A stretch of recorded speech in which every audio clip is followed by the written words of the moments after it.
जय हिंद फ्रेंड्स। मेरा नाम बाबा रामदास और आप देख रहे हैं मेरा यूट्यूब चैनल दद्दा की खरी खरी। तो साहब, धरना जगत से समाचार ये है कि सेनाएं बैरक्स में लौट गई हैं।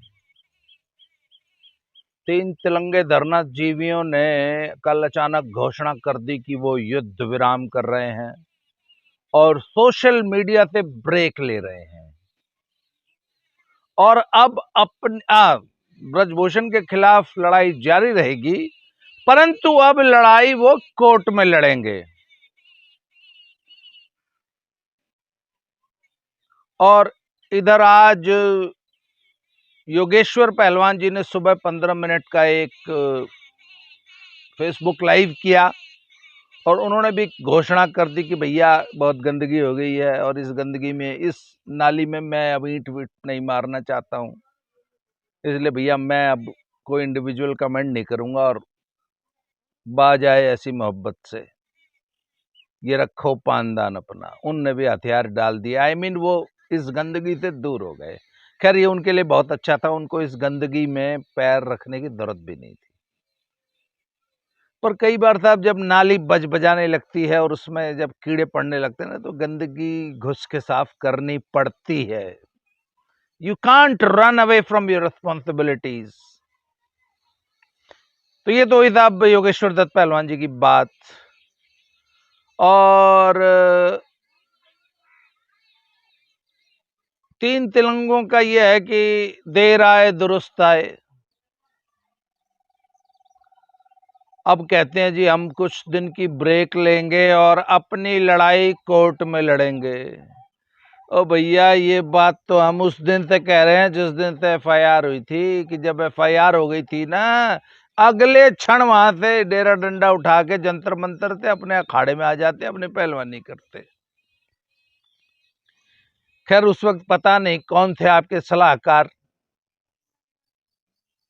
और उन सलाहकारों ने आपको क्या सलाह दी कि आप 35 दिन तक वहां जंतर मंतर पे धूप में सूखते रहे और अन्य लोगों को अपने साथ सुखाते रहे। तो साहब, अब कोर्ट में लड़ाई लड़ेंगे। तो भाई, ये तो यार,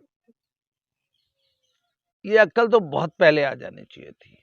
हालांकि कोर्ट में भी लड़ने के लिए कुछ है नहीं, क्योंकि केस में कोई दम ही नहीं है, टोटली फर्जी झूठा केस है। और पर धरना जीवियों ने यह बिल्कुल नहीं कहा है कि ट्रायल का क्या होगा। अभी तक धरना जीवियों ने यह नहीं कहा है कि ट्रायल देंगे कि नहीं देंगे, सिंगल बाउट देंगे कि फुल फ्लेश ट्रायल देंगे। तो मैंने जरा अपने सोर्सेस से पता लगाया कि भैया ट्रायल की पोजीशन क्या है। तो और इतनी थोड़ी बहुत तो समझ हमको भी है कि तैयारी बिल्कुल है नहीं। जो आदमी मई महीने में, मई की गर्मी में, दिल्ली की झुलसा देने वाली गर्मी में सड़क पे 35 दिन बिता दे, न दिन को चैन न रात को चैन, न कायदे से खाना न कायदे से सोना, बेचारे जो रिक्शे वाले होते हैं ना, उनकी जैसी हालत हो जाती है। तो तैयारी तो है नहीं। मीडिया को दिखाने के लिए वार्म अप कर लेना, थोड़ी सी दे हिला लेना अलग चीज होती है जी, उससे मेडल नहीं आते। वो तो जो पार्कों में बूढ़े होते हैं ना, अनफिट, वो फिटनेस करने के लिए थोड़ा बहुत दे हिला लो भाई, फिट रहोगे। ये तो वो वाली फिटनेस होती है। पहलवानी तो बहुत मुश्किल चीज है। तो आज जो इनकी कंडीशन है, एक कुश्ती तो ये निकाल सकते हैं, हालांकि वो भी पूरी 6 मिनट लड़ी नहीं जाएगी इन पर। चलो, एक तो जी मर के जी के निकाल लेंगे, पर 20 मिनट बाद जब दूसरी आ जाएगी ना, और फिर आधे घंटे बाद तीसरी आ जाएगी, फिर आधे घंटे बाद जब चौथी आ जाएगी, और चारों जब कांटा लड़नी पड़ेंगी, कौन लड़ी जा। पहली कुश्ती के बाद इतनी लंबी जीप बाहर आ जाएगी, दिन में तारे नजर आने लगेंगे। इसलिए इन्होंने अभी तक ये क्लियर नहीं किया है कि फुल बाउट पूरी ट्रायल देंगे या वही सिंगल बाउट देंगे। तो आज मेरी एक कोच से बात हो रही थी, बोला जी फुल बाउट की तो इनकी औकात है कौन है, नए नए बालक है वो पहलवानी कर रखे हैं, उन्हें पहलवानी कर रखी है, वो तो नमैट पे खड़ा भी नहीं होने देंगे। और मैं आम दर्शकों के लिए बता दूं, आम कॉमन मैन के लिए, भाई पहलवानी में ओहो कुत्ते आ गए भाई, लड़ लिए आपस में, अरे मान जाओ, हे रानी हटो, कुत्ते था हमारे आश्रम में कल 2 कछुए आ गए थे, आज ये कुत्ते आ गए, देखो 2-3 आ लिए, सारी गैंग आ गई साहब। तो साहब पहलवानी में एक कहावत है, वो ये है कि लगे दाव का तोड़ नहीं और उभरते पट्टे की जोड़ नहीं। दाव अगर लग गया फिर तो ले जाएगा, फिर तो चित हो गए। और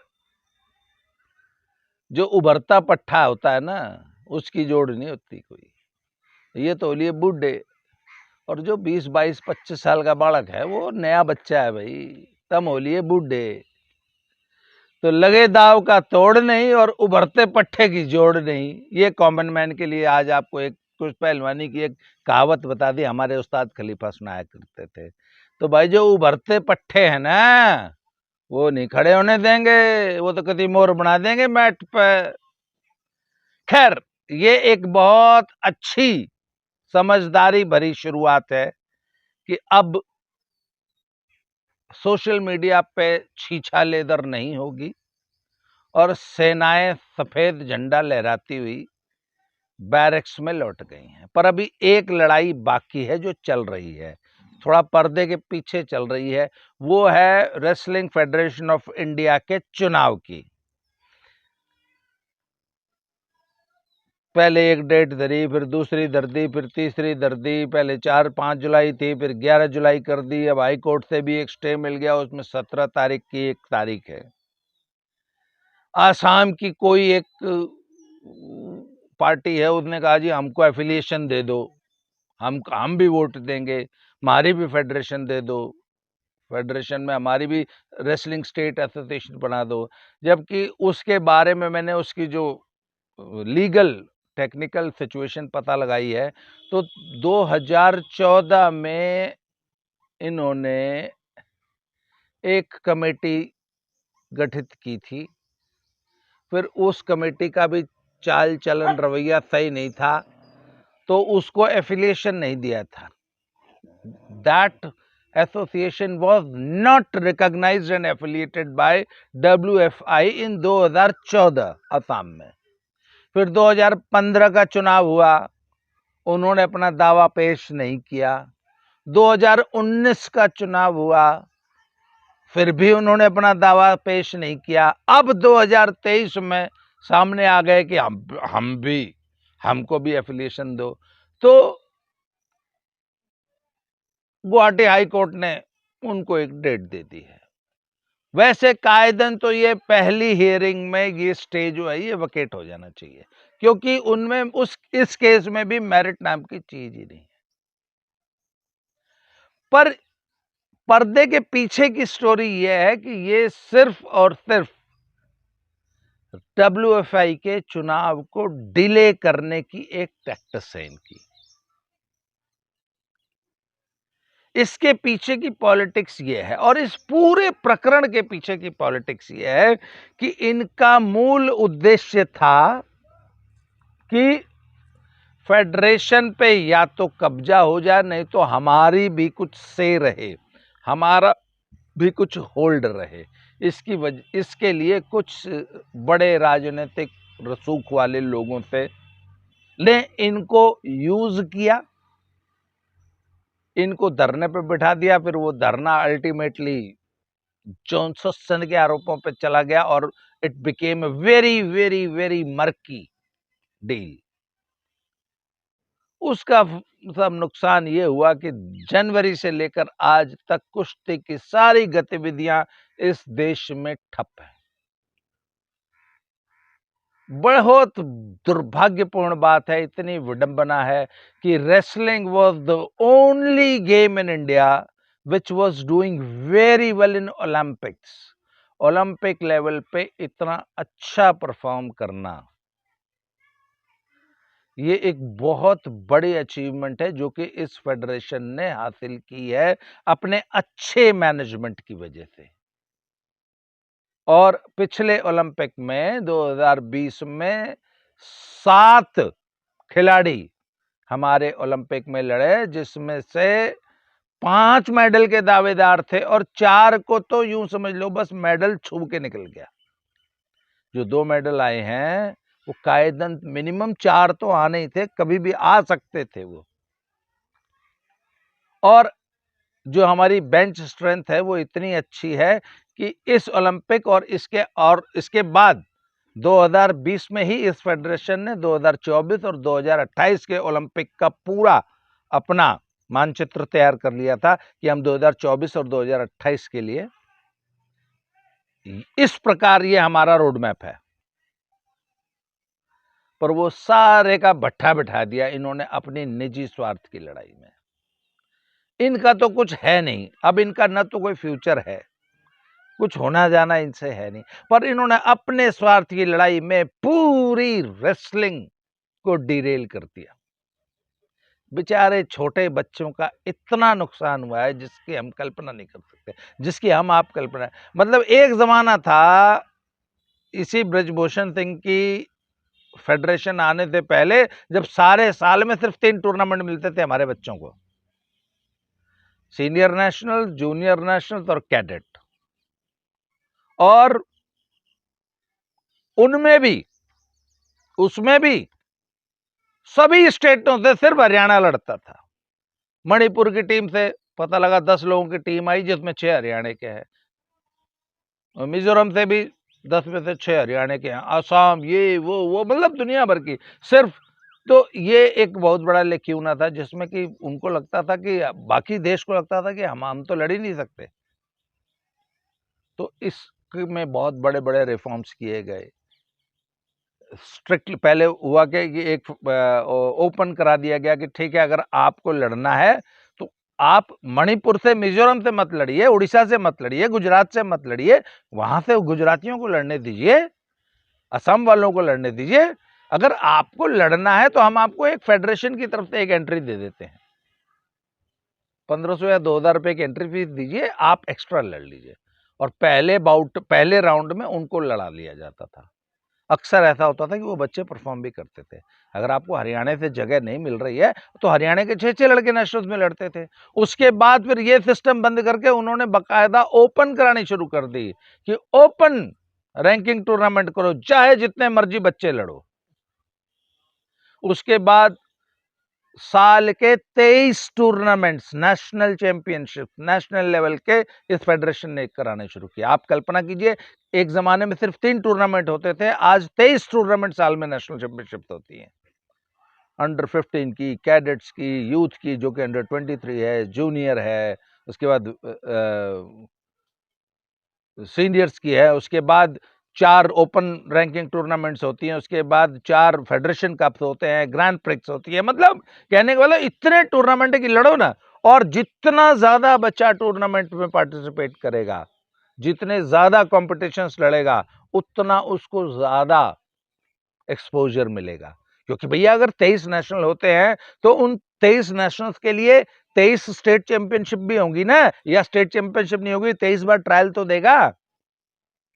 हर सिर्फ ओपन रैंकिंग के लिए ट्रायल नहीं होती, बाकी सबके लिए तो ट्रायल दे के आते हैं बच्चे। तो ना स्टेट लेवल पे, डिस्ट्रिक्ट लेवल पे बहुत सारा कंपटीशन से जनरेट होता है। वो सारी एक्टिविटीज बंद पड़ी हैं। आप बता दीजिए जनवरी से लेकर आज तक क्या हुआ? एक भी नेशनल चैंपियनशिप हुई? और इस चुनाव को, इस सरकार में कुछ लोग ढुलमुल लोग बैठे हैं, उनको इसका महत्व नहीं है कि भाई इन पहलवानों का एक एक दिन कीमती है। इन बच्चों का बहुत अच्छा, अब नेशनल चैंपियनशिप नहीं हुई, बहुत सारे बच्चे इस आस में बैठे होंगे कि इस बार नेशनल चैंपियनशिप में मेरा मेडल आ जाएगा तो मैं कैंप में चला जाऊंगा, मुझे ये वाली स्कॉलरशिप मिल जाएगी, उस मेडल के बल पे मुझे इस कॉलेज में एडमिशन मिल जाएगा, है मेरे को नौकरी लग जाएगी, मेरे को इंक्रीमेंट मिल जाएगा। मतलब नेशनल चैंपियनशिप से पूरे बच्चों की प्लानिंग जुड़ी होती है, पूरा भविष्य जुड़ा होता है। तो सब आपके इस सर्कस में नेशनल चैंपियनशिप बंद हो गई, तब ना नेशनल कैंप लग रहे हैं।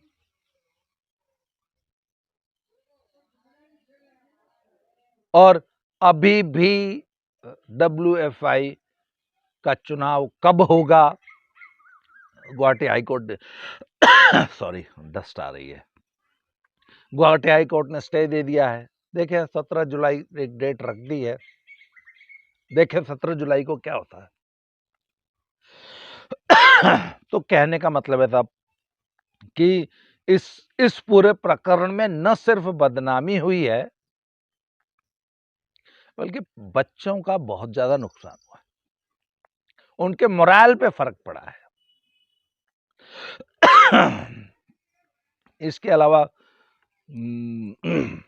योगेश्वर दत्त जी ने एक बहुत समझदारी का काम किया है कि उन्होंने कहा यार मैं इस गंदगी में मैं नहीं घुसूंगा। बहुत अच्छा डिसीजन है।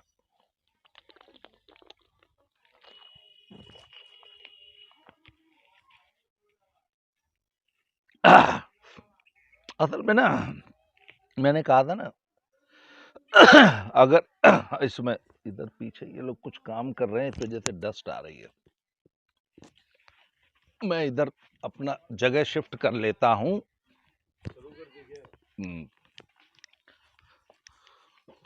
तो साहब I have shifted my place. तो इतना ज्यादा गंदगी हो गई थी और एक दूसरे पे आरोप प्रत्यारोप, और तो इसमें कुछ समझदार कोचेस ने, नाम नहीं लेने चाहिए, पर कुछ समझदार लोगों ने जो है योगेश्वर दत्त जी को समझाया कि बेटा तू रहने दे, ये तेरे लेवल के लोग नहीं है, और तुझे जो है इस गंदगी में ईंट मत मारो, तुम्हारे पे भी खाम खा के छींटे पड़ेंगे, और you don't waste your energy on negative things. मुझे याद है जब नंदनी नगर में वो आधा बचा हुआ ओपन रैंकिंग टूर्नामेंट हो रहा था ना, इसमें अप्रैल में, तो मैं वहां गया था। तो वहां पे वो जरकपुर वाले हमारे बहुत सीनियर साई कोच हैं, कुंडू साहब आए हुए थे।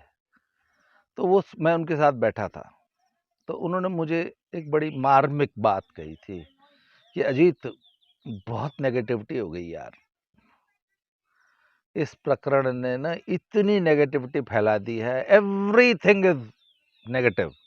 तो यार अब अच्छा, उस वक्त लग रहा था कि शायद क्योंकि नेशनल टूर्नामेंट स्टार्ट हो गए थे, फेडरेशन का चुनाव घोषित हो गया था, ओवरसाइट कमेटी की जांच तकरीबन कंप्लीट हो गई थी, और अंदर अंदर से हमें खबर मिल गई थी कि वो उसमें क्लीन चिट है, उसमें कुछ नहीं निकला, उनके आरोपों में कोई दम नहीं था।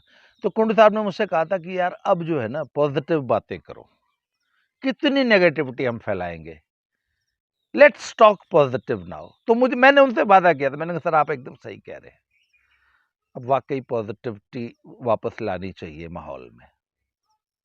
और उसके कुछ दिन बाद ही इन्होंने फिर धरनेबाजी शुरू हो गई, फिर वो धरना हो गया, और फिर वो तमाम खामखा के नए आरोप और नए सब कुछ, और वो इसमें इन्होंने 4 महीने खराब कर दिए और कुश्ती का वो नुकसान कर दिया कि अब इसकी भरपाई कैसे हो पाएगी, कब हो पाएगी, कब नई फेडरेशन आएगी, कब चुनाव होंगे, जो नई टीम बनेगी वो क्या होगी, वो कैसे काम कर पाएगी। नई टीम को भी तो चार्ज लेके अपना काम शुरू करने में उनके भी तो एक विजन होगा, उनका एक थॉट प्रोसेस होगा, एक नई टीम होगी। और इतनी गंदगी फैल गई है कि इस अच्छा, एक डिरेल हुई ट्रेन को वापस पटरी पे दौड़ाने पे भैया बहुत ऊर्जा लगेगी, तक मतलब उसमें समय लगेगा। खैर अच्छी बात है सर, देर आए दुरुस्त आए, अभी भी समझ जाए, अभी भी सही रास्ते पे चल पड़े, कम अपने लिए नहीं तो अपने आने वाले इन बच्चों के लिए, अपने इन हमारे जूनियर पहलवानों के लिए। तो साहब एक अच्छी सकारात्मक पहल हुई है, देखते हैं क्या होता है आगे। हमारी बेस्ट विशेस हैं सभी जूनियर पहलवानों को, आप लोग मेहनत कीजिए। बाकी फेडरेशन का चुनाव होगा, जो नई टीम बनेगी वो निश्चित रूप से अच्छा काम करेगी रेसलिंग के लिए। तो साहब आज के लिए इतना ही इस वीडियो में। अगले वीडियो में किसी नए टॉपिक के साथ फिर से मिलते हैं। Thank you very much.